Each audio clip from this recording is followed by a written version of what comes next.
MFs, welcome back to another episode of Hustle Like You Broke. Today, for the record, I want to make note that we are recording. It is Thursday, June 4. And I say that specifically because where we drop an episode is not always representative of the day, the week that we record. And what's happening in the world right now is pretty fucked up. I'm hoping by the time this drops, be it a week or two from now, that things will be better. But I just want to share a little perspective on where we are from our point of view. I think one of the major themes that I embrace out of what's happened recently is the importance of everyone with a voice using it. So, long and short, shit's fucked up. We have a severe absence of leadership coming from our loser of a president. If that offends anybody, as I've said before, I don't give a fuck. In fact, I kind of hope if it does offend you, you either tune out or think a little more about the things that we have to say, because one day people will be measured against the way they felt about this president. And I am proud to be on record with my feelings because I am completely discontent, unhappy. I think he is unequivocally the worst thing to happen in this country in a long time. Although I hope the silver lining is that people rally around each other in support of each other, be it against him or simply in favor of the rest of us. Because coming together is what we need to do right now. Looking to our left, looking to our right, embracing those people who are different, recognizing and appreciating who they are, what they represent, even if we disagree. And that's kind of the kicker, because we're not always going to come from the same place. We're not always going to see the same thing. We don't share the same common experiences with one another. But we're all human. We all have hopes. We all have dreams. We all have aspirations. We all have families, at least I hope. And we need to accept that and embrace that in one another. So it's good to see mayors, governors, even police chiefs speaking out in favor of some of the protests that are happening in this country, embracing those perspectives of anger and discontent, acknowledging the Black Lives Matter movement for the first time in some cases, it seems, and speaking out against our president, Republican governor from Massachusetts, my home state, speaking out against the president, and I wholeheartedly appreciate that, because protesting, rallying, all you fucking Second Amendment assholes who speak out about their guns but denounce the First Amendment. Excuse me, if you embrace the Constitution, you need to embrace the whole fucking Constitution and not just the parts you agree with. And the First Amendment, for those who don't know, include freedom of speech and the right to assemble. And I know among our podcast, among our community, because we are spread out just among us hosts, we've got Dallas down in Miami. How are you, Dallas? I am great. A little wet due to the storm we got going through here, but otherwise coping. And then we've got Kyle and Chris, who are a little closer to some of the action out in the LA area. Kyle, how are you? I'm here. I'm here. I'm just here. And I hear you are adapting a little more of Chris's tone. Chris, otherwise known as my good brother Banks, has been sounding like he's been listening to a little too much Sunday night slow jams lately. And we all know what that means. But Brother Banks, talk to us. I am present. I am dealing with everything that's happening in Los Angeles firsthand.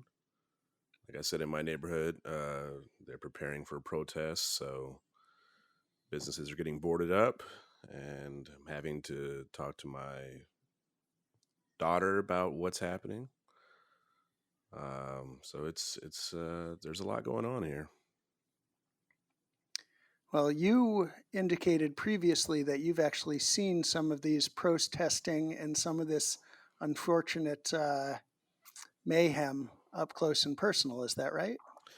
Yeah, I was working on a project just the next city over, and protests came just the other day, and had to go in and secure some of the items, so that they weren't looted by the people who were breaking off from the protests to cause mayhem and destruction.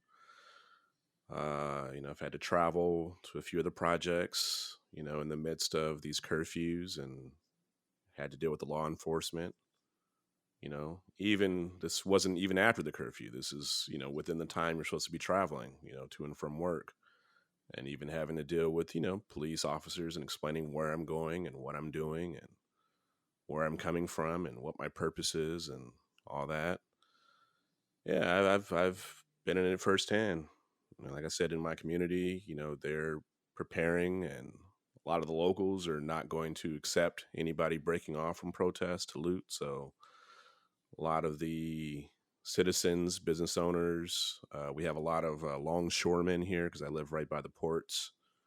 So they've assembled to basically protect the neighborhood. Well, I know in my neighborhood, and I live just south of Boston, I know in Boston there has been mostly peaceful protesting. There have been a couple of smaller incidents, I'm sad to report, but mostly peaceful. And in my neighborhood, just south of the city, there was a vigil, as they called it, a couple of nights ago. Was it last night? 2 nights ago?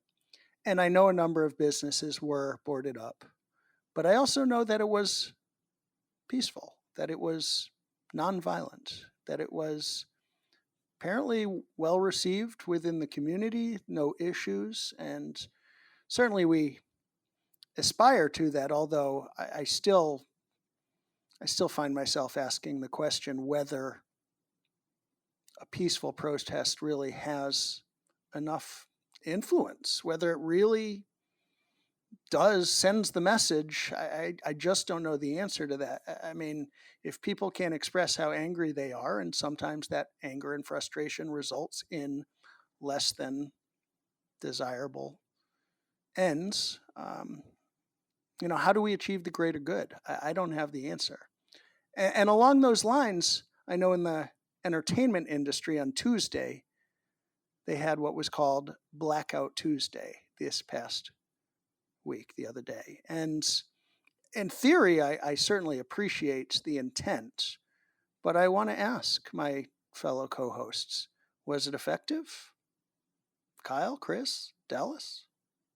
Absolutely not. Because I mean, you think about all the high powered, people in the black community who have, say so. I mean, where is on any given moment, where's Oprah? Where's Gail? Where's Tyler Perry? All these people, none of them saying anything. They all hiding behind a little punk ass tweet here or there.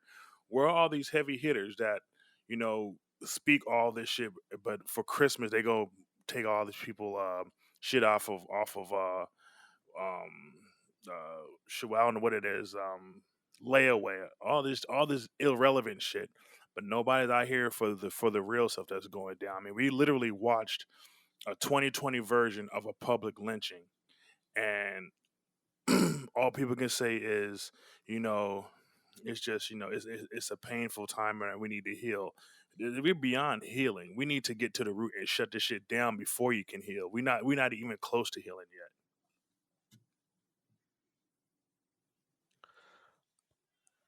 I think I want to say, yeah, I think I understand what Kyle is saying, and that's definitely, the feeling amongst the black community and people that feel like, the leaders and the people that matter, who have power, who have influence. They definitely haven't stepped up. I believe that what was happening on social media was a start.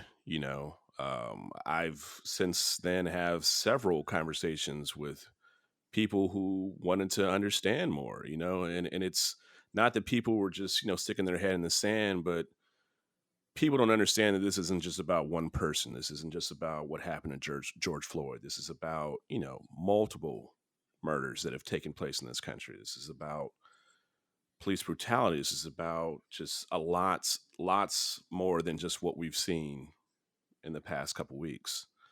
And I think that conversation was started from people seeing, how many people were involved and how many people were affected. So I think it's started a conversation. It started people to just basically wake up and say, hey, shit is fucked up.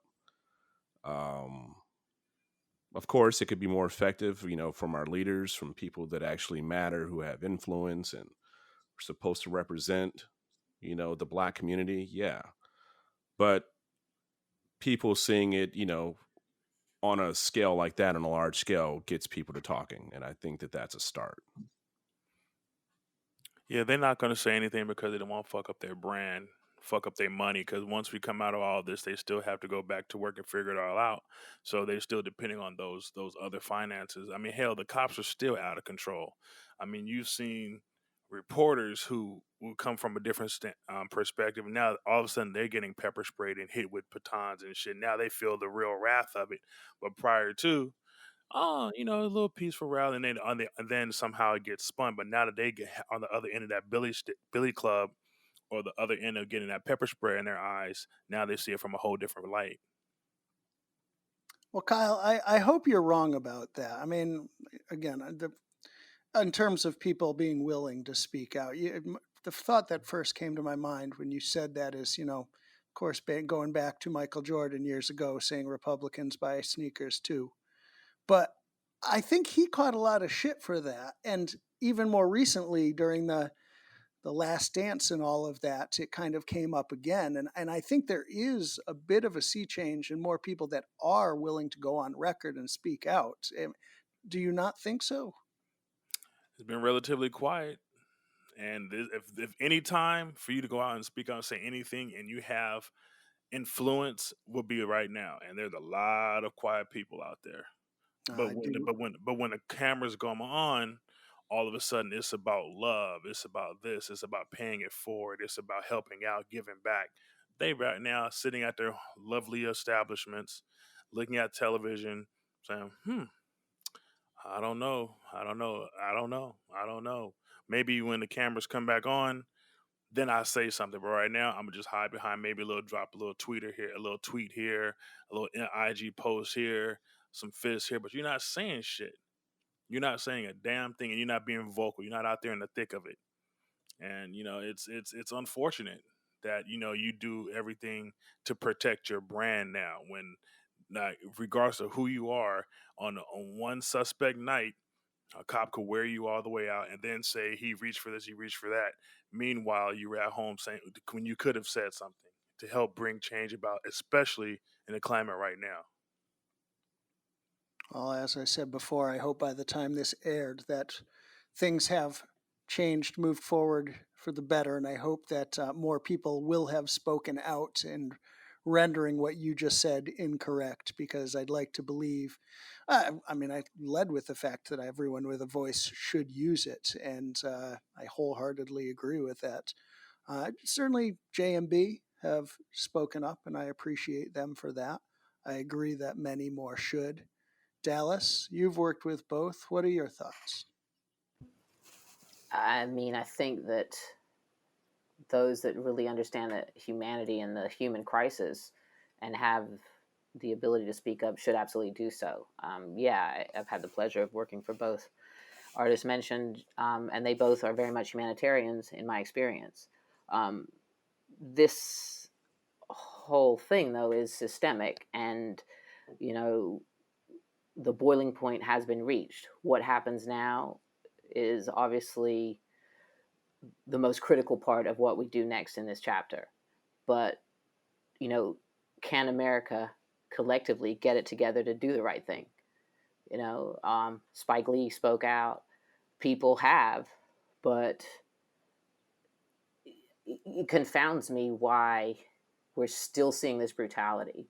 I mean, if these top cops, whatever the names for their titles in each governing area, can't get it together to tell their underlings how to behave and how to treat people properly, and it's just, I don't know. I don't know what the answer is, but I know everybody has to have the conversation. It needs to be in everybody's living room. When I say everybody, I probably mean the the white folk, the people that haven't had to deal with this, who are predominantly white, but maybe they're white in color, but culturally they come from somewhere else and they've had some other problem being here in this country. But I think the melon issue and how that's seen here is just extraordinary, and it needs to be fixed. Well, I mean, a perfect example, of course, would be Drew Brees, right? I mean, you'd think this person knows better. He's been a cultural hero to many for years. He's made hundreds of millions of dollars. He's played football at the highest level alongside teammates representing many different nationalities, many different cultures, black, white, red, brown, what have you. And, his immediate response is to fall back on that dumb ass, ignorant opinion that fucking kneeling for the flag is disrespectful to the military. Like, what the fuck is wrong with these people? And of course, he backed off that quickly because he got called out for it. And whether he wrote his response or some publicist said, "Hey, dumbass, post this," I, I don't know. He said his truth already, and Exactly. we know where he's at with it. His teammates know where he's at with it. His apology don't mean absolute shit. It means absolutely nothing. So when he get his back broken this year, because they're gonna let one of the linemen is gonna let a linebacker come and wear his ass all the way out, is because they know how his truth is. So if I were him, I would say, you know what, this was my last year of football. Last year was my last year of football. Go home and go right away into the sunset, because he's gonna get hurt. That he will get hurt this year.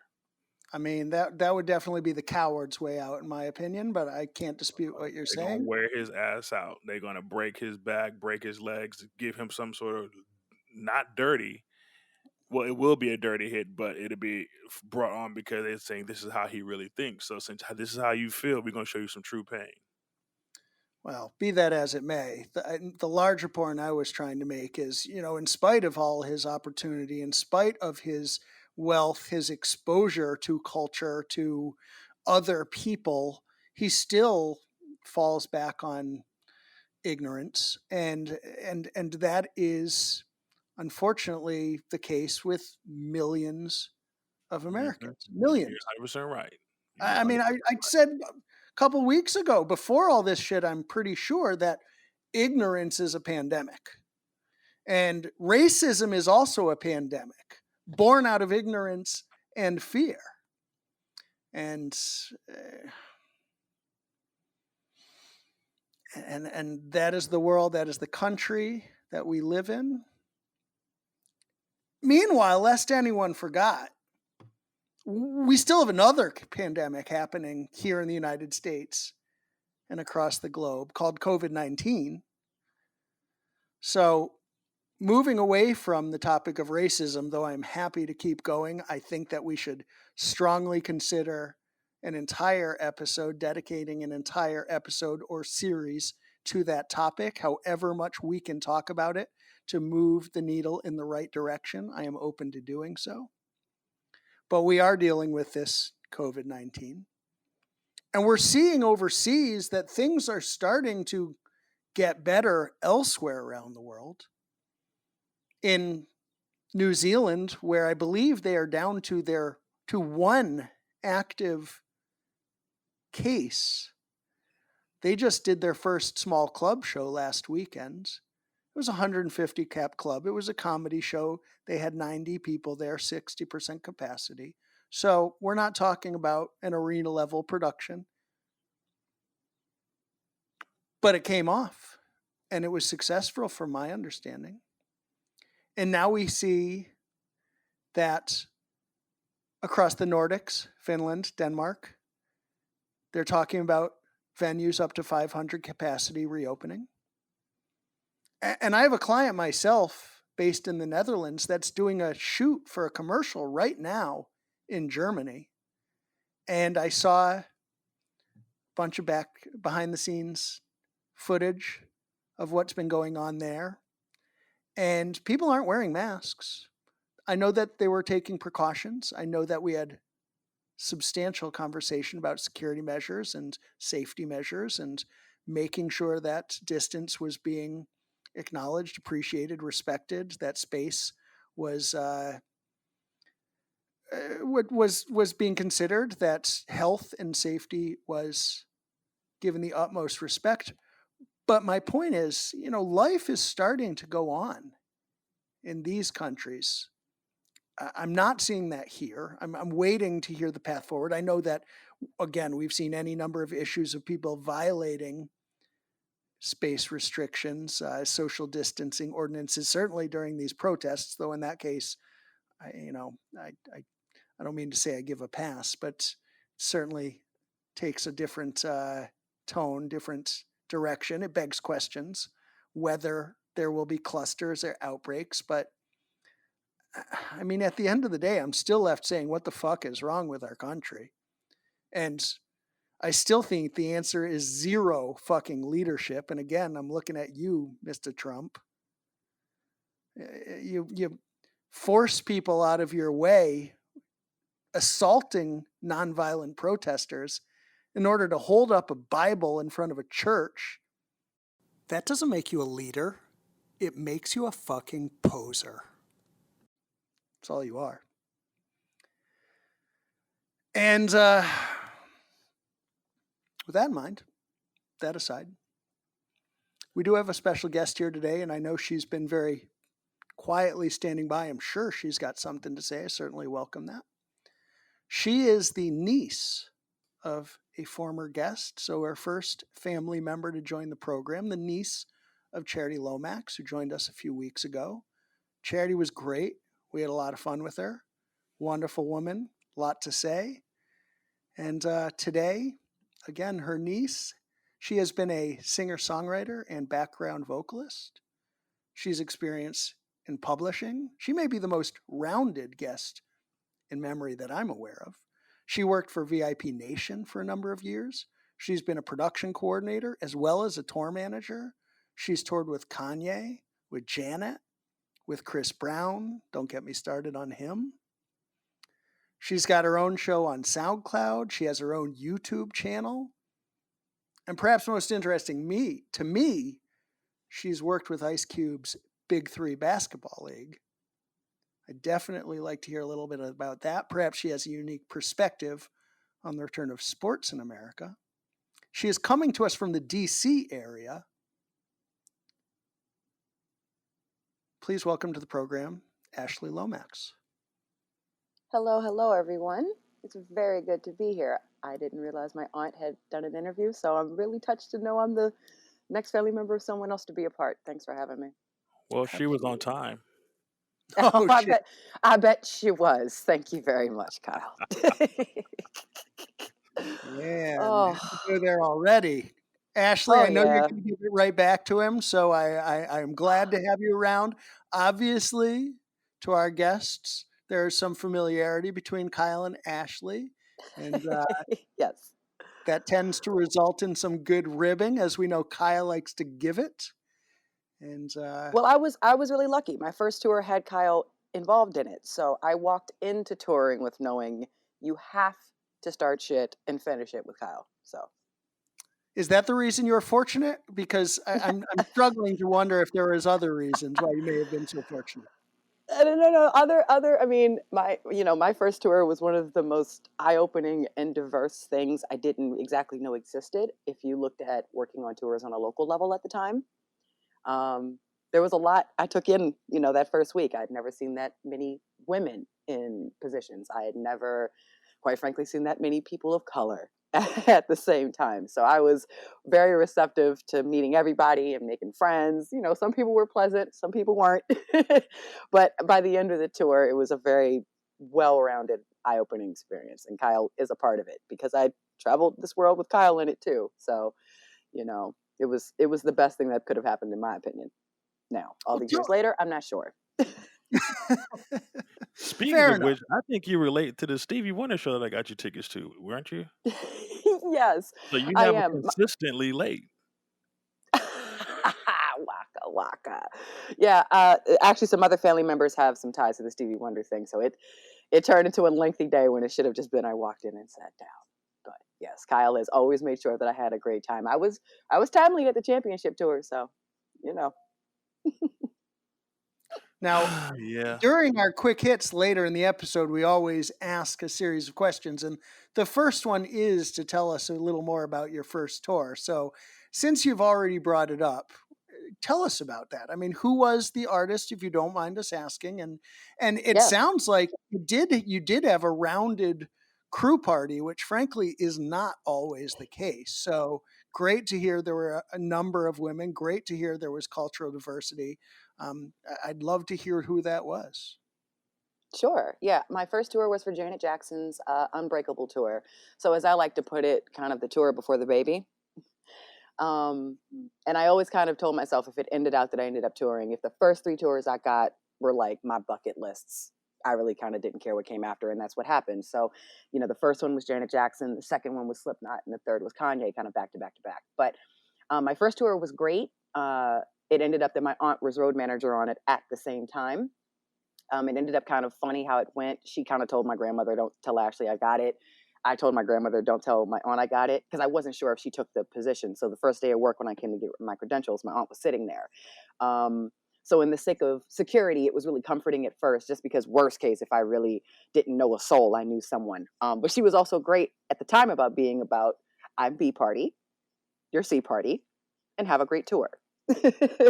So I was really separated because in the bigger picture, I worked for a company that was on the tour. So my relationship was with Live Nation being on this tour. So there was some distance with some things where I had to do my own thing, and then others where, you know, everyone would come together. I think it was great to meet, you know, the production managers and the stage managers who were just incredible vets in the industry, and then to have the opportunity to get to know everyone else over time. Half of them wanted to make fun of me or get at me because I'm Charity's niece. The other half were, you know, what are you about? You know, because we're similar and we're pretty different. And so it was great. You know, I went across the country and I got to Japan, which was a shock I didn't expect. And so I got to see this country and this world from a lens on a tour with people who toured over 10, 20 years. So I was really, you know, taught certain things. You know, my Jen Jacobs, a wonderful wardrobe person, taught me how to shop on a day off. And, you know, other cast, you know, other crew members, you know, you want to go eat at that nice place, go do it. And you know, just as time has gone by, it still rings back as one of the really good memories I've had with touring. I think Janet, especially being a Jackson fan, was one of the last places I expected to be, let alone on her tour, like overseeing a museum of her actual things. So there was a museum that she had on the tour that was like a, you know, like her actual Rhythm Nation outfit, the Grammys, portraits from home, stuff from their childhood home. So there was a lot of um, importance that I understood for being a fan of them. So it was kind of like I understood why the fan would be crying if they saw this thing. I understood, you know, if a fan had felt a way about the timing of something not starting at the right time. You know, I understood it from both sides, being an artist and being a fan. So I think it was the best way to start touring because it was very, very open. So And just so we understand, what was then your role coming at this from the Live Nation side? You were VIP coordinator. Yeah, I was doing okay. VIP coordinator.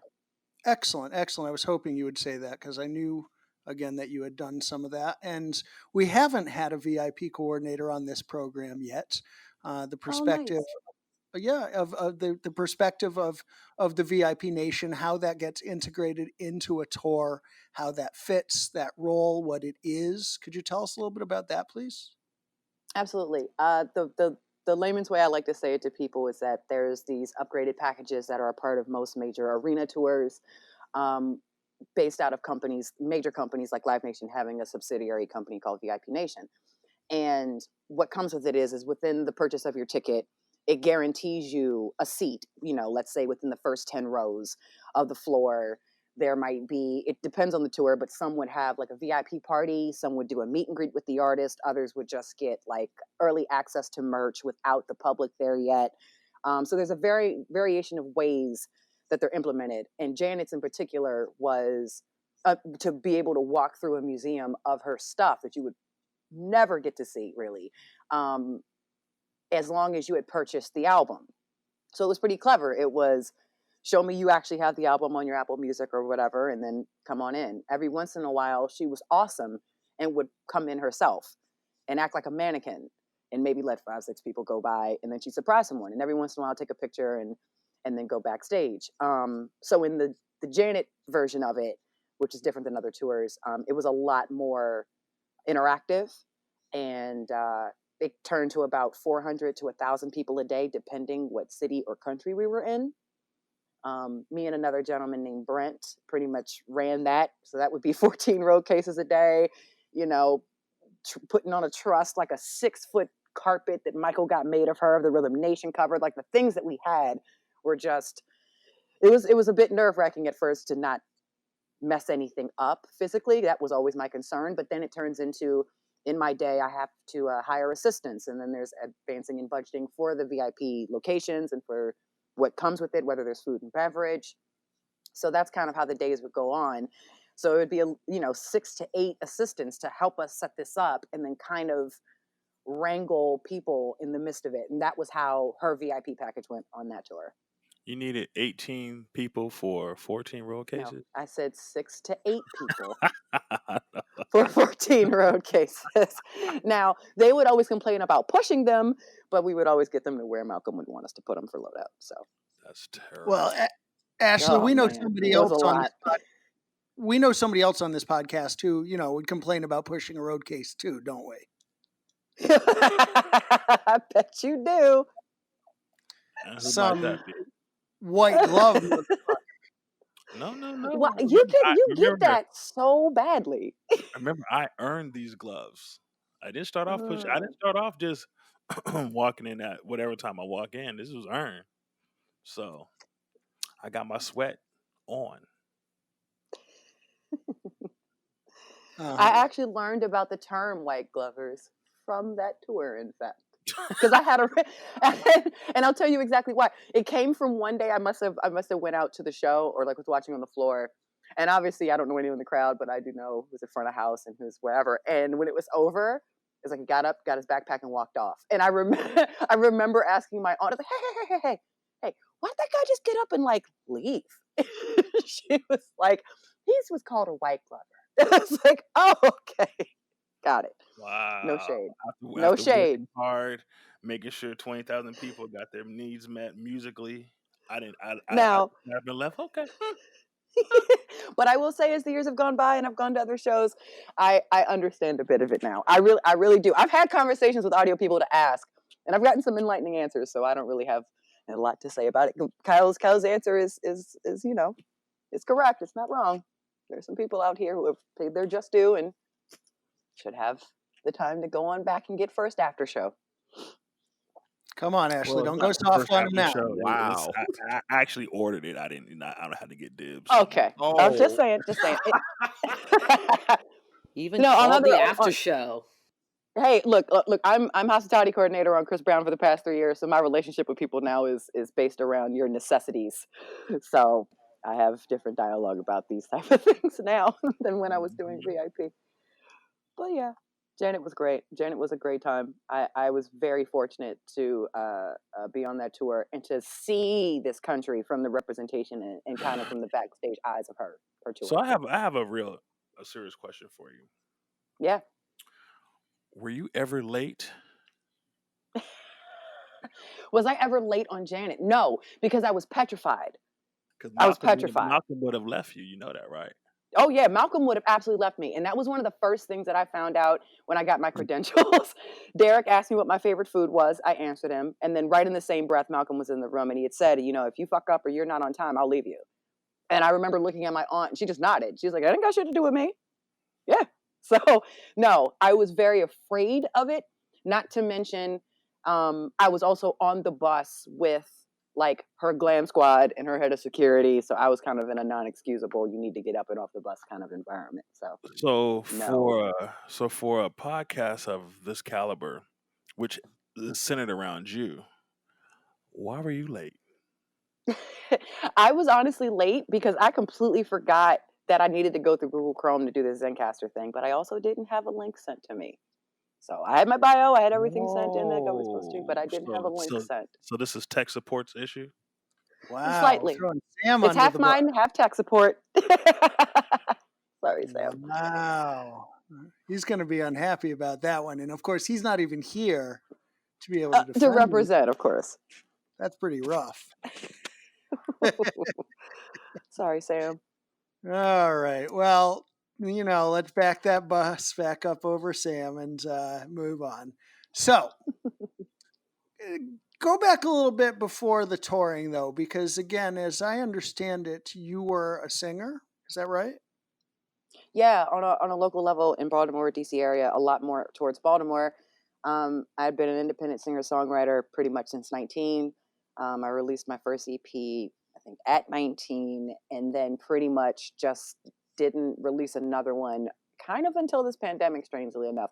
But it came from, I got distracted by my career pivoting in a different way with touring, because I also acknowledged that me touring would be able to bring back information and tools and stuff back home to the local artists I know that actively tour or actively and solely make their revenue from performing. So as time had gone by, I've done it's kind of backwards. It's almost like I've done our sets of all original music before it ever turned into ever having to do a cover show. So my relationship with being an independent, artist was very do-it-yourself grassroots from the beginning. I was really lucky to meet some other artists in Baltimore, such as an artist named Greenspan, another artist named DDM or Dapper Dan Midas, and that I've known over the years, and we've all kind of had our careers progress as they have. So I've always had a stake in it. So it's kind of like when I come home off tour, it's a mad dash to get me to record references because people always like to have it where they don't know when I'm coming back. But at the same time, being an artist and being away touring benefited others that I worked for, because then it, on an optics point, it played into Ashley's not here today. She's on tour with Janet. So it's like the trade-off of certain things worked itself out, but really, I've just always wanted to be self-sufficient, and I've always wanted to have the full knowledge in self-sufficiency. So, everything comes back to being a singer-songwriter. I think that's the foundation of it all, and everything else is tendrils from it. So speaking of your musical talents, I recall last time when I saw you at one of my other functions, uh, I inquired about hearing your project. I'm I still emailed waiting it to on you. that. Fuck When? that. I emailed it to you. No way. D- I know I emailed it to you because I made sure to say when I emailed it to you, these are the rough masters. And because the hard drive went down, I was never able to really get a full master mix on it. I just listen. When I left Atlanta, it's the first thing I did when I got back. I ain't I don't. slouching on it now. I don't All recall. right, all right, all right. Let's move on from that. The audience that we are speaking to today is not limited to Mr. Kyle Hamilton. So let's Tim perhaps say something that is a little more relevant to the greater good. Thank you, Mr. Motherfucker, for your Well, at the opinion. end of the day, the greater good is I could have listened to it and then I could broadcast it. I actually make it probably one of our bumper intros, but I have and never that heard and it. he's true in that. Look, I So will rectify that, Kyle. look at that. The world trying revolves to around play me. Kyle. Don't forget. I'm trying to play you, man. You're wonderful. I promise. Man. Anyway, okay, Mhm. onward. So I think clearly not nearly as important of a question to Kyle, but I am curious about the perspective you gain as both a recording artist as well as somebody who has toured and seen the nuts and bolts of the behind the scenes. And that is something we try to impart on our listeners. as opposed to simply each other, Kyle. And I'm curious your thoughts there. I'm curious, what you think about that perspective. Because again, it was one of our other guests just recently, Meg Dieter, actually, who made the comment that she feels like people need to learn more about what goes on behind the scenes in the touring industry in order for us to improve and get better. And everything from the routing of the tour right down to the execution of the details. And not many people see both sides of that the way you have. Not at all. I mean, the best. I'm fortunate. I'm very, very fortunate. And most times, one of the best things that came out of this is that my aunt had toured for as long as she had, and I had pestered her for years. Can I help when you come in town? No. Do you need an assistant for this? No. And it just went that way for so long because my family's a bit more self-industrious, and you pick your passion, you do it, and we'll support it. So my aunt had always been the person that was in the engineering and touring, and I was always the one that was like the band geek and an artist. So when it ended out that one of her friends needed assistance, that's really how I got my first gig into the VIP thing. And then it was just left to my own devices. And then I learned about the networking and how important that really was. You can't just run off of, oh, your aunt so-and-so. It works in the best space of someone's going to immediately assume that they'll enjoy your personality because of it or other variants, but it has nothing to do with your actual work ethic. You got to show it. So on tours, one of the things I found I thought was being manipulative of me, but at the same time I realized it was very clever, was that basically you were paying me to ask everyone on these departments every question I possibly have about everything I could think of to bring it home. And it wasn't out of trying to be deceptive to others, but more so of trying to understand all the different departments I didn't even know exist. I mean, my first tour, there was a masseuse on the road with us. I had never even thought of that. I didn't even in the stupidity of it. It's not like I figured there was a touring accountant, and there's just other sides to things that I didn't know about audio and video and just the other departments. So having an opportunity to see people's load in and line check, sound check, and other different things was really helpful as an artist, because then I could come home and fine tune my shows. I could ask someone about the monitors and come home and apply it. I could ask someone what was their budget for their club run, their club run, and then apply it back home. So the overlap of it all has been really, really good, because now I'm in a space where I can help another artist on their grassroots level of it, and I can explain the numbers on an arena side to someone for when they get there. And I think that's been great. Just as my positions have changed, it's opened the door a little bit. So on a hospitality point, obviously I've done advancing and budgeting and stuff like that, but the relationship is different. I have to have a real specific relationship with these 50 to 60 people. Allergies and favorite foods and who likes what, who puts the same stuff on bus dock, and it just turned into the observation of kind of cataloging those things. By the time I ended up doing a tour management gig, thankfully it was for a newer, younger artist who had never toured, so it was really malleable for me, and I made sure to not, implement some of the incorrect things that people might do on tour. So now that I've kind of done it in that regard and been a part of it for some years now, it's been the best thing that I impose on a lot of artists, and as touring went along, I met a lot of people who I found out were artists as well. And that was eye-opening too, because, there's just, some people have their career this way, and then others who have their interests and have still figured out how to make it a job and not just a hobby. So it's been good in that regard. I just recently, a friend of mine had an album release, and I convinced him to do an all green screened virtual concert last week for it in the middle of the pandemic, because a friend of mine who does audio, who lives in my state, and we're in Maryland, his friend owns a production company. So it was just, you're the forward thinking artist in the city. I can't believe you're not doing a virtual concert in the middle of a pandemic. You'd be the one to be able to pull it off for half the money, quite frankly. And we did. He did it in about 3 hours. The entire thing was done. We released it last week. It got 6,000 views in a day from his following and fan base. So I try to do what I can to be on a think tank for a lot of other things with the opportunities I've seen. Nice. Well, you used the word overlap and the perspective that comes with that. So changing gears just a little bit, talk to us about the overlap between the concert business and the Big Three basketball business. Oh man, Big Three is awesome. So I hardly knew much about it. I heard of it, but I didn't really understand it. And when I finally got to see it and then be a part of it, it's so cool. And maybe because I just assumed that a lot of, after a certain age, you retire in sports, and that's just kind of all there is about you besides your legacy, right?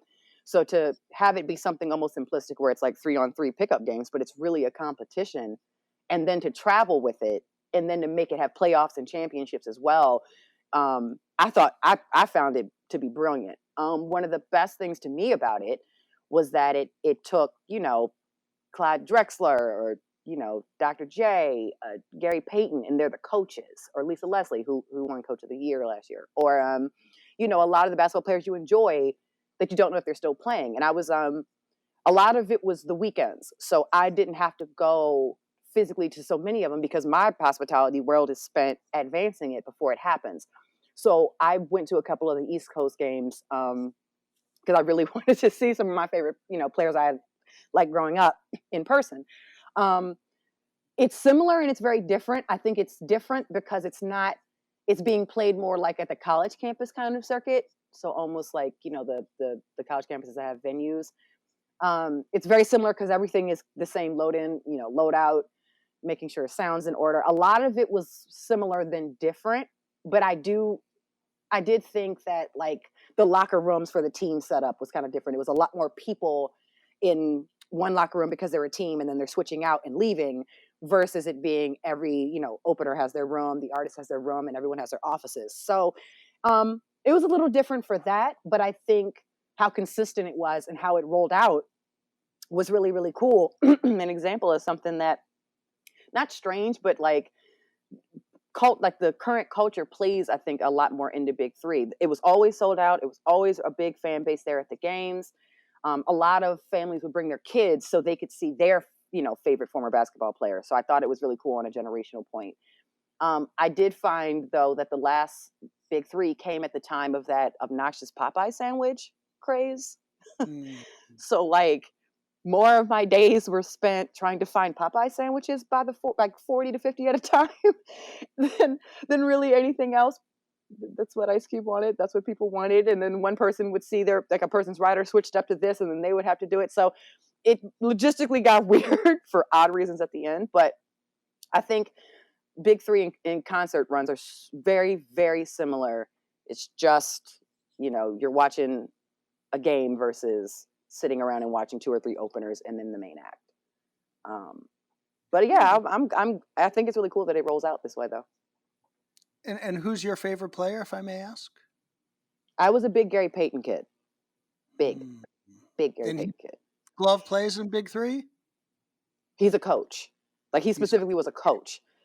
So like the stupid little like basketball crush I might have had would have been Shannon Brown, and like Shannon Brown was on his team, all that other kind of stuff. But I was really tickled to cross paths with him because I was just like, you might cross paths with someone that you enjoy that's famous, but it was something kind of nerdy to realize Dr. J was there and Gary Payton. So I definitely was excited to meet Gary Payton, and my production coordinator knew it. My production manager knew it. I'm coming to this game because I want to see Gary Payton. So I'm a little disappointed to hear that Dr. J was there and you were excited to see Gary Payton. But I hear you. I know, but listen, on a coaching situation, Gary Payton was a great coach. Like Dr. J popped his head into the office, and I felt I was kind of flustered. He was like, "Oh hi," like hi, and just kind of left because I just didn't. You'd never think you're gonna cross paths with him. You don't cross paths with Dr. J. So yeah, it was cool. And another great coach who was also a great player. You mentioned her name, Lisa Leslie.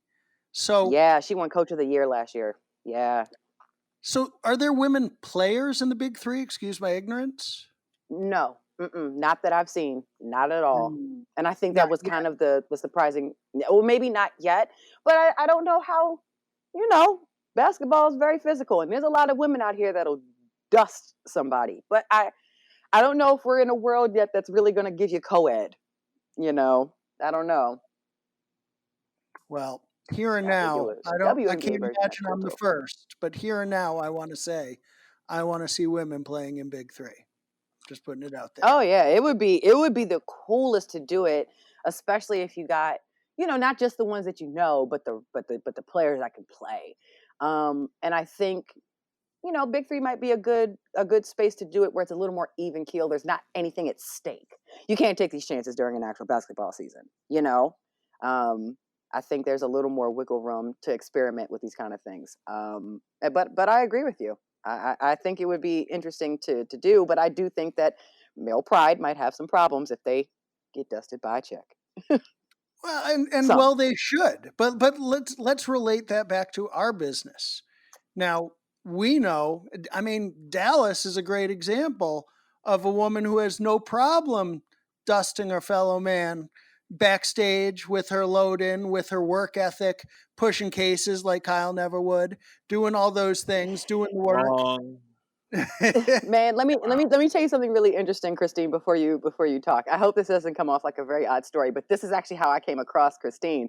We were at the Garden on the Kanye tour, and I think she might have been there for the duration we were there to visit and help out, some other departments. I'm not sure, but we were in catering, and I was in line, and someone else had said to me, "Do you know Christine Dallas?" And I said, "No, I don't." And I'm always really excited when there's other females, and I really appreciate females that are direct. And so they were like, "You like direct women? That's the one." And it just happened that I was in line behind her at the catering. And the appearance of the catering was shit. Just, it was not appealing. And Christine made it clear to say something like the line had stopped because she was so bothered on it, on the bigger picture of like, how could you roll out food this way? Why do you think this is okay? And why do you think that we want to eat it? And I had never seen someone do something like that before and mean it. And I was like, shit. It's like, okay, all right. But I never had a chance to really really meet her, but I always stuck to it. I was like, I like what she's staying for. She'll call somebody out back here. So Yeah, there's a little backstory there that yes, it was kind of under one of my jurisdictions, but yeah, I totally will fight the fight for the crew and anyone I'm working for and working with, because one of my pet aversions is when people are working really hard to go to catering for that, whether it's 5 minutes or 30 minutes, or some people get to spend 2 hours in there, whatever the case may be, but it should be a pleasant experience. And agreed. budgets aside, you still don't have to serve people disgusting looking food.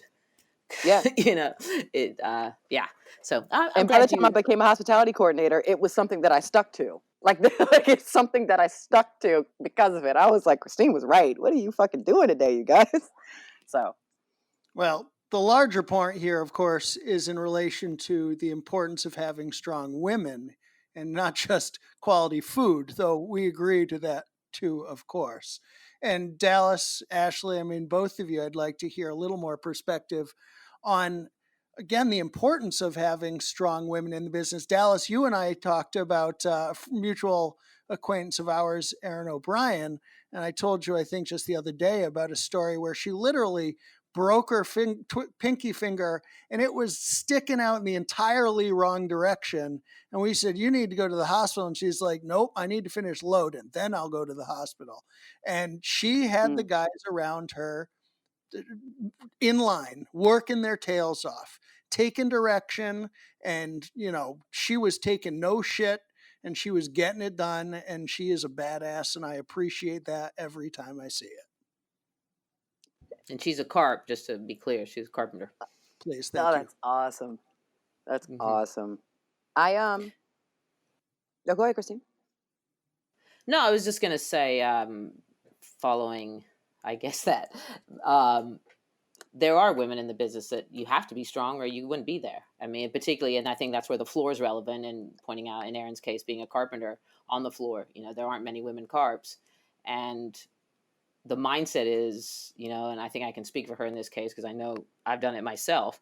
You break yourself, but the show hasn't happened. You've got things to do, and it's more important in your mind to get that done than your own physicality. And sometimes that's that can be problematic because obviously we have to be whole to keep on going. But that drive and determination is what keeps you in the business and allows you to grow within it, I believe.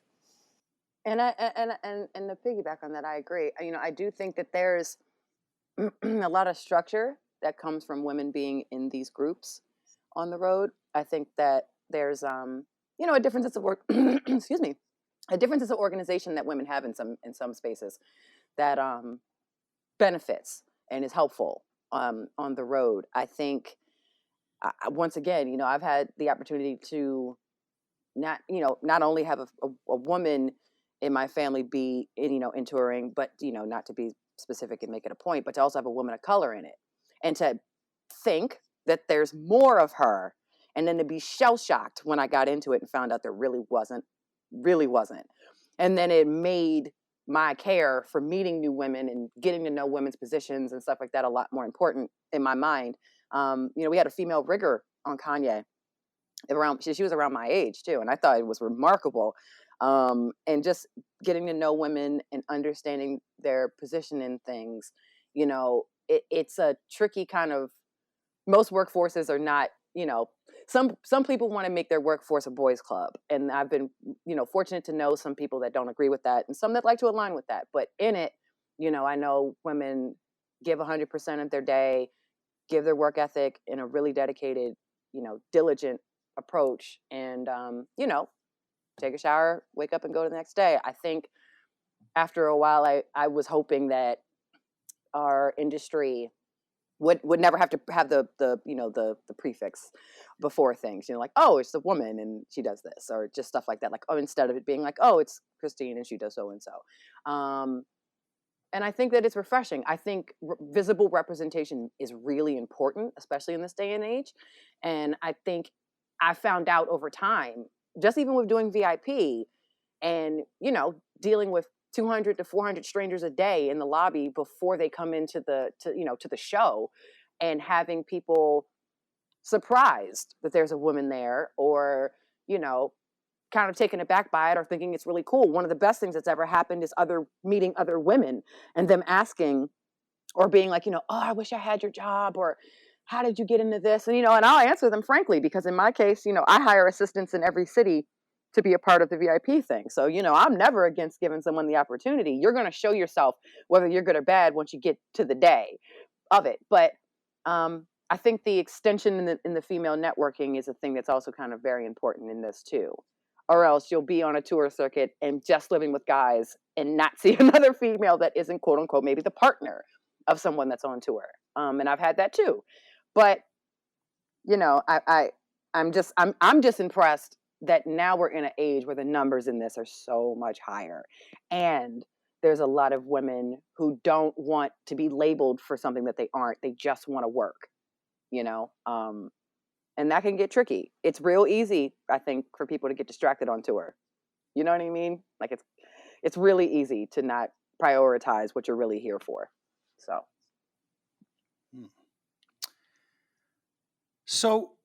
shifting topics a little bit, and I really appreciate you sharing all of that about women in the industry. I would imagine you highlight some of that in your shows on SoundCloud and YouTube. Why don't you tell us a little bit about those?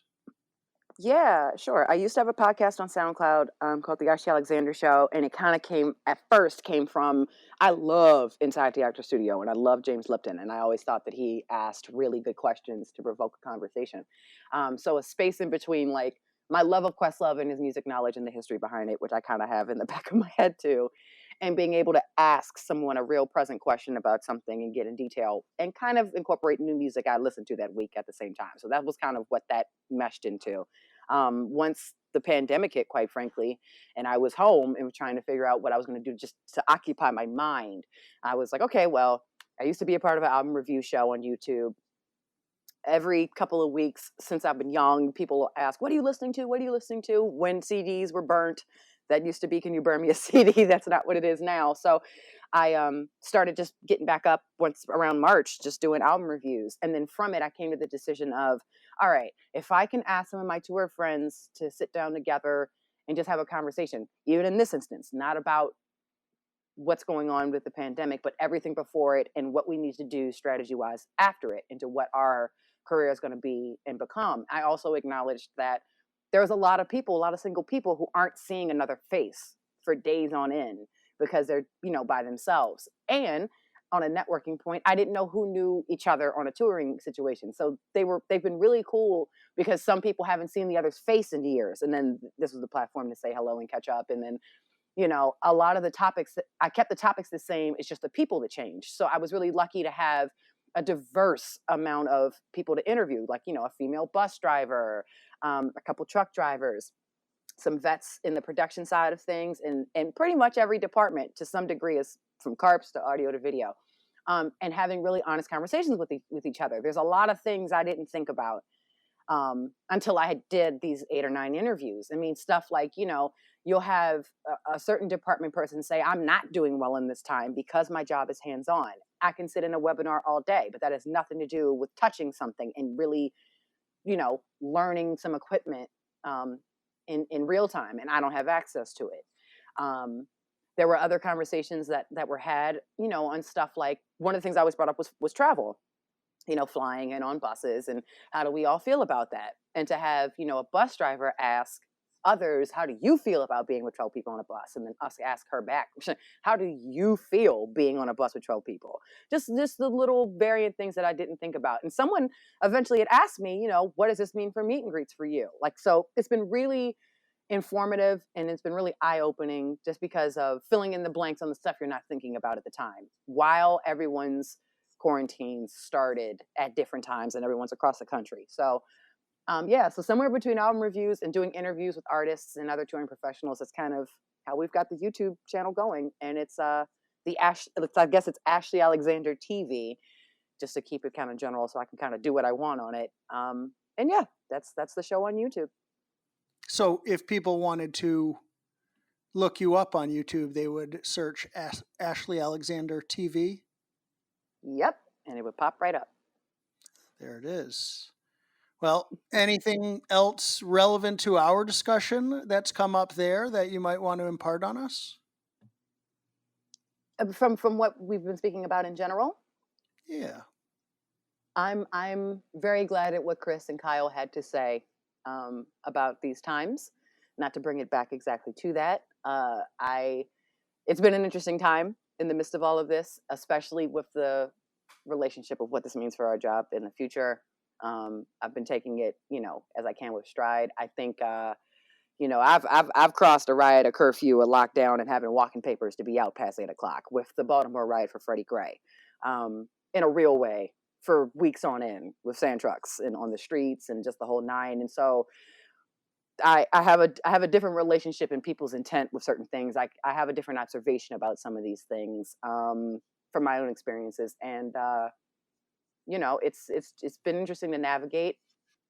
I think there's going to be an interesting sense of resilience and or televised revolution that comes from this. But no, I'm just really excited that touring professionals are doing what they can to unite and to have these conversations and tackle a lot of these things, even to find out about one another. One of the things that I think is important is we all know when we get back to work, we're all going to be hitting the ground running. And I'm hopeful that a lot more people will know each other, even if they didn't, because of these, interviews and webinars and everything else in between. And so I'm hopeful that our industry ends up a little bit more united than it has already been.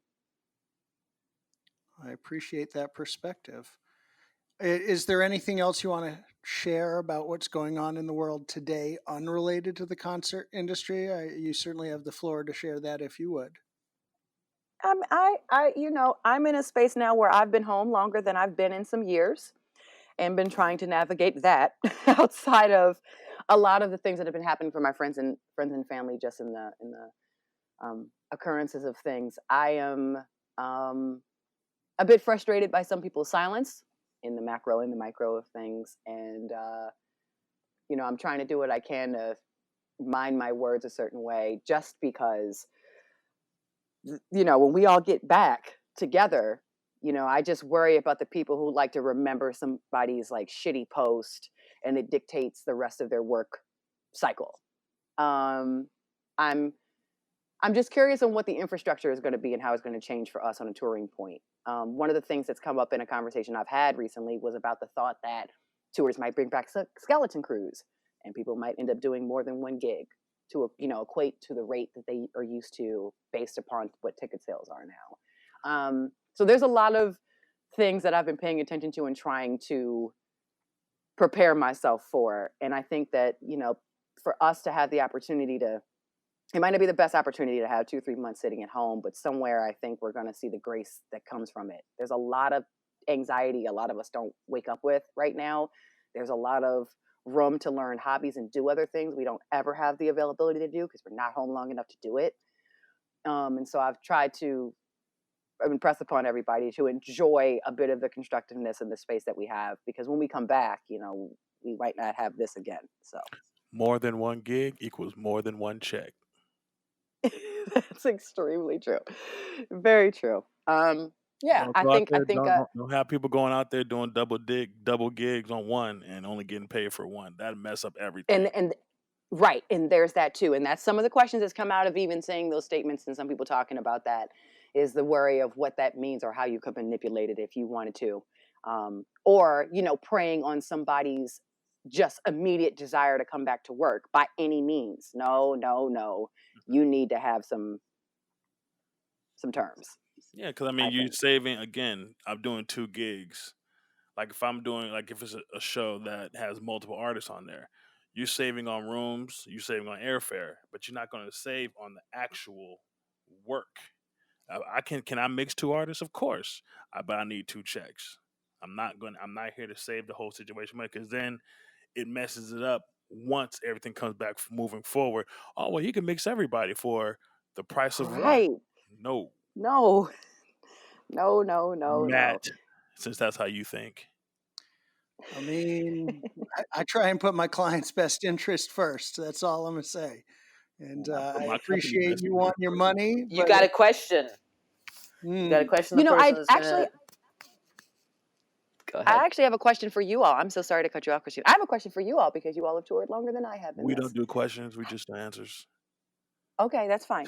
How long, or how do you feel, or what do you feel is going to be the relationship that we as crew members have with our artists? Now, I'm not saying half of us are friends with them. I'm not saying most of us reach out to some sort of camaraderie or anything with them. But do you think that their dynamics with us are going to change because of this? Good, No, bad, or indifferent? I was gonna say the same. They Okay. walk in, hey, what's up, and keep it pushing. Okay. Or they walk Okay. in and don't say what's up and keep it pushing. Artists are crazy because Mm-hmm. they have to wow this now new 1,500 people a room night from 20,000. They have to wow that. Right. So now it's an intimate vibe. So they're already have anxiety and everything else going on. So to even have it even more personal, they're going to be more into themselves just to make sure that they're on point. So I mean, Mm. uh, it's going to be probably, if anything, it probably be more of a disconnect with the artist because they're trying to focus on making sure that their insecurities aren't being exposed. I no, see. wait. Okay. Am I'm I? going to offer Go a ahead. slightly different perspective on this. I can't discredit anything Kyle just said, but I mean, there were artists that were super, engaging and appreciative and knowledgeable and understanding and embracing their crews before this, and there are those that aren't and weren't and won't be. But I do think Mm. one thing that will come out of this is there will be those of us, and I'd like to think I and my associates and all of us will be among them, who will be looking to do business better, who we've talked all along in doing this podcast, who about creating a better industry coming out of this, creating a stronger industry, using this time to better ourselves, to become more diverse. And yes, you're right to your point, Kyle, that some people will look at certain of us who have expanded our capabilities and say, well, now they can do more than one job. But to me, the larger point to be made is more perspective and more understanding can lead to better business, better tours, better touring, better opportunities. And I want to believe that there are high-level artists out there who want to embrace those that are taking advantage of this time to do better and to learn more and to create a better model coming out of this pandemic in order to produce higher quality tours. Fair That's enough. my perspective. So, Ashley, you've been great, and we've kept you for quite a while already. I It do doesn't want matter. to. She is already late. Oh, geez. Thank you Our for having listeners me. don't fucking know that until you, except for you, keep bringing that up. But We thank have to. you. You gotta Oh, keep no, it no, no. real. He'll never let me You live it got down. to keep it You real. got to keep it real. You got to keep it real. This show is for the working class, not the late class. Well, He's we right. do He's right. celebrate those working class heroes, and I do think it's safe to say that Ashley falls into that category, in spite of what you have to say, Kyle. Well, Unless you, she would be on the left class because Malcolm would not have kept her. She'd have been Yeah, gone. Malcolm would have left my ass. He's right. But here's the But I do thing: appreciate the sentiment now. she disrespects her own brand. This is for her. She's on Listen, Kyle's this. not wrong on that. Kyle's not wrong on Her that. name is on this podcast. Ashley Lomax, late. man, well, Ashley, I wish you weren't so quick to agree with him, but I mean, he's not wrong. But I mean, No, I'm no. trying to give you the benefit of the doubt. I mean, I was the one, pissing and moaning about it before we started. Make no It's mistake. more of the doubt of the benefit. Anywho, Oh, moving on. We're going to jump into our quick hits. I do want to ask one other question, though, before we do. Now, Kyle likes to think that he's got a nice jumper. I mean, Ashley, do you think he could hang in the big three? ooh. Now I actually have seen him play in this life, like randomly on a one-off day. I have. I'm gonna give him the confidence to say he could probably got a good, one or two pickup games in him. I have faith with that. I don't know if he could ride the whole tourney now, but he could I probably take that. The make it fact make an that appearance. my game is enough to handle with Ice Cube's Big Three, and I do love that show. Do love it by chance, but because it's real basketball, it's not this soft Yeah, it T-League really league that is. people are playing now. The Mm-mm, NBA players of mm-mm. today cannot hang with them guys who are in the Big Three. It'd No, be no, terrible. they Big can't. Three is that real. Yeah, You go in the paint, you do not call foul. right. Today, It really is a lot more street ball. today you go in the paint, you get looked at, you get a technical. What? Soft Mm. ass out of here. Well, But to make answer you, no Matt, yes, mistake, I Ashley. give him faith. Yeah, make no mistake. I was hoping you would say a resounding no. So I'm a little disappointed in your answer. I'm sorry. I've But actually hey, seen it. If I'd never actually seen him hoop, that'd be one thing. got it. Well, with that in mind, as we jump into our quick hits, you already told us about your first tour with Janet. Do you have a favorite tour that you care to tell us a little bit about? Oh man. Slipknot was great because I was such a Slipknot fan growing up, and I never thought I would ever be on that tour. And from it came working for Stone Sour later, so kind of really working with Corey Taylor, which is one of the best experiences I've had. But probably the best tour, quite honestly, was the one that was the most difficult, and that would be Kanye. That St. Pablo tour was incredible, and at the time, I knew the importance of what he was doing on a set design point. No rapper had done it this way. You were probably not going to see it like this twice. And from it, I found a lot of people who were really moved. I didn't even expect it, but a lot of friends and family I brought to the show who were really impacted by it, um, in a lot of different ways. I was having a really tough time at the time, and it was a really cathartic thing to hide in a floor of 2,100 people uninterrupted, quite frankly. Um, I learned a lot on that tour. I just learned a lot about the politics of certain things. I learned a lot about the media and certain things. It's one thing to be on the floor and hear a rant from him in full and then go to the bus and see how the media edited it. Very eye-opening for some spaces. So I always say the Kanye tour was one that I really am glad that I was a part of. Nice. Do you have a single moment or experience that you would consider the best, or just a career highlight you can share? One of meeting Pharrell was like a really cool bucket list thing because I never expected it, and a bunch of people on my tour at the time on Chris Brown kind of planned for it to happen, which was great.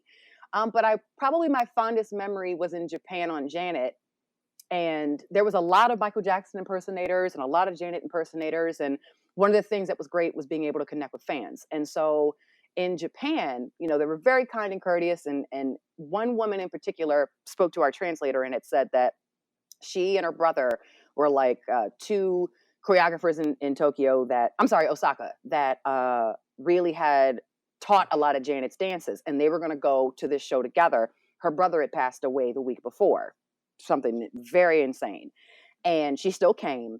And their seats was the airplane hangar show Osaka, or was it? No, it was. I think it was Osaka, and her seat was like triple S, like something so far back I hadn't even heard of you plotting a floor this way. And we were given front row tickets to give to fans. That was a part of it. And she gave, like, I came up to her to like be Oprah and give her the front row tickets and swap her tickets out. And she didn't understand it in the communication of it. And the translator kept trying to say, like, no, you don't have to pay anything. She wants to give them to you. And she was so sensitive and so appreciative. And it always stuck with me. And one of the things that came from it is some of Janet's personal crew turned around and told Janet, which I thought was really sweet too. So by the time it got to Scream and certain songs and certain dances she knew, Jan kind of like pointed her out and would acknowledge her because she had a front row seat. And that's when I learned about the impact of it. Like, you have the power to give someone the experience that they're hoping for. And I never forgot it. She was so sweet. She still speaks to me on Facebook to this day. I don't know how she found me after that, but she did. And every year on my birthday, she always texts me on Facebook to say, thank you for taking the time to care. I'm just a little person in Japan that just wanted to do something in memory of my brother. And I've never forgot it. That's very cool. Sounds a little bit like a stalker, but very cool. She Yeah, changed. She there's some of changed those that too. woman's life forever, and you're gonna say Yeah, that's a man. stalker. And I didn't. She a little gesture for her. She took her out of the triple oxygen seats Man, and gave she her was in the nosebleeds. front row Woo! center. Literally, like, her brother passes, and she gave her a life changing memory forever. She would never forget that. And you say you a cold piece. You just trying to bust on me because I've been busting on you. But let's be honest, you have admitted on this very podcast that you don't give a fuck about the people sitting in those seats because they're not I the ones that you don't, are because trying to create. I really don't. But He don't. but part of Mm-mm. that tour, I was also blessing people from that dead seat, Yep. probably seat 512, 900 feet outside the venue, not even in the venue, outside. And I put people in the front row just because I want to see that, you literally gave somebody who probably couldn't afford it and Yeah. would appreciate it more than a person who could actually buy the $1,500, $2,000 seat on the floor. So those people Yep. up top, it give you a better show than the one who sit there and tell me, entertain me. I agree. I absolutely agree. And if I didn't have access into the VIP world to see tours the way that I did, because in my world of it for so long before I was on a crew, I'm dealing with the first 300 people, and I have to keep them in a certain lifted spirit before they come into this venue, sit down, and then want to complain because they're impatient. So I have no choice but to really engage and keep the spirits up as excited as they are as often as I can. And that's my day in, day out. That's just a couple shots of 1942. I found that out later on the Chris Brown tour what that was, and it tasted pretty delicious. I'm not the biggest drinker on tour, but yeah, those even more to have, like, to hire people to be assistants and that be their way to get to the show. Because I'll pose to people, do you want to get paid to see the show? Great, I need you to do this, and then here you go. So I've had to take some accountability and take some real space to acknowledge that there's a lot of people who think that our industry is some magical Mount Olympus you can't get to. And I know it's important sometimes to let people know it's really not that far off than you think to be a part of it or to have the right experience with it. And maybe because I've done so many meet and greets and I've seen fans up close get the chance to say something to an artist that they wouldn't get a chance to do. And, I've seen some artists just roll it off, and I've seen some other artists really take the time to see them. And it's important. And I think for Janet, in my head, I just had this idea of what the Jacksons were and what Janet was. And it was really debunked, on that tour. It was like, oh, it's really not kind of that hard for you to see her. You just walk in there, she's in there. You know what I mean? Like, it was really refreshing to have someone be that big of an artist and make everything that accessible. And then I found out that won't happen often. And then I appreciated it more. There it is. Well, Obviously, I was kidding, by the way, in my comment a minute ago, as if I need to put that out there for Kyle and Oh, others. now you kidding, huh? You gonna backslide? Shut the fuck up. So, is there any one thing about this industry you'd like to change or do better coming out of this pandemic? Oh man, I would really like, my specific thing is I want us to have a better relationship about our just bus relations. I really need everybody to take showers for real. I really need everybody to not eat out the bag of big chips, pour it in a paper towel. You know what I mean? That's being hospitality as of more than anything else. It's highlighted a lot of strange things that bother me now. See that But one nasty thing that shit? hmm? That's that nasty shit. Putting your hands in a bag of chips, pour it in a cup. Man, I can't stand it.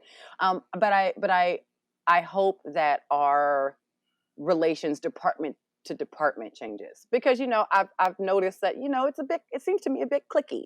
Everyone's friends with each other, but they're really kind of isolated to their department, and that's kind of how people feel comfortable keeping it. I definitely want. I think I want some things to change just in our interpersonal relations.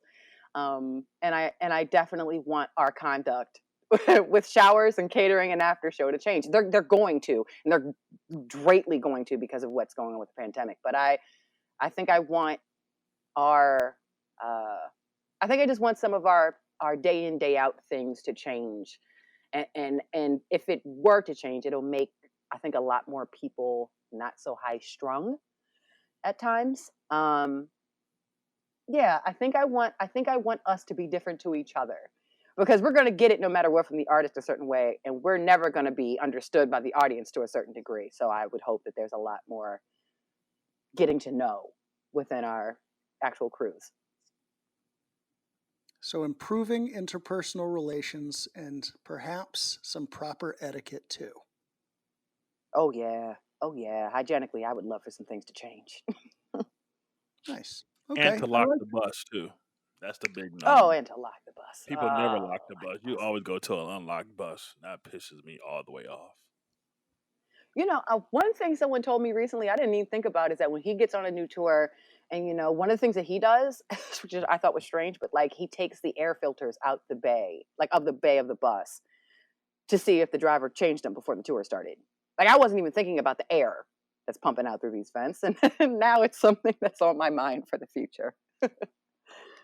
So I've had lung surgery in this life, so I really can't play those games. So now it's a Ouch. new concern. Copy that. Well, any additional wisdom you'd like to impart on our listeners before we wrap? Procrastination gets you nowhere. Absolutely nowhere, and consistency is absolute key. I think it doesn't matter how many people you know, what your networking circle is. Sure, plenty of people can get you out of something that you get yourself into, but more people are paying attention to the shit you walked yourself into. And I think hard work really doesn't get ignored. It really, really doesn't. And I hope people take this time to better their skills and get certifications and things and make themselves well rounded and have more skills, because there's no excuse at this point, to have not at least, learned a new software or equipment or whatever is in your field. So I hope people are taking the time now to use this time to be, thirsty for knowledge. I just impress that, whether it's what's going on outside culturally and just with our society, or what it is for your career. Because if you don't have your skills up and you aren't working out in this time in between, you are going to be exhausted when we get back. So keep up I the love that. diligence. Well said. Well said. So, Ashley, you clearly represent the working class heroes that we speak to, for, and about. We appreciate you being with us. Any shout outs before we go? I've always got to give a shout out to the women in the industry. There is so many of us, and we all hopefully see each other. And if you don't, you got to find one. Super shout outs to my aunt. Like I said, if I didn't have somebody in it, I would have never known this existed. And more than anything else, I deeply want everyone to keep consistent to the fight that's going on outside. Donate, vote, figure out a way to get a part of something in your arts foundations in your cities or your local government stuff. But I want everyone to really have some context for everything when we get back on the road. Well said. There it is. So vote, please vote, as Ashley just said. Please vote your conscience. Please vote for a better America. Please take care of each other. Please improve yourselves. Look out for your fellow man, woman, child.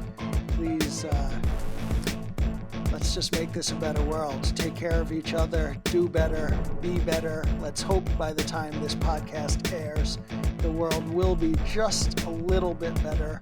Perhaps we will have moved past these protests, but hopefully there will be some good to come out of it. And let's hope for the best. I appreciate everybody. I thank you again, Ashley, for being with us. And to our listeners, you can always find us at HLUB Podcast on Instagram, at hustlelikeyouBroke.com. You can send us your questions. We'll do everything we can to answer them. And we appreciate everybody out there.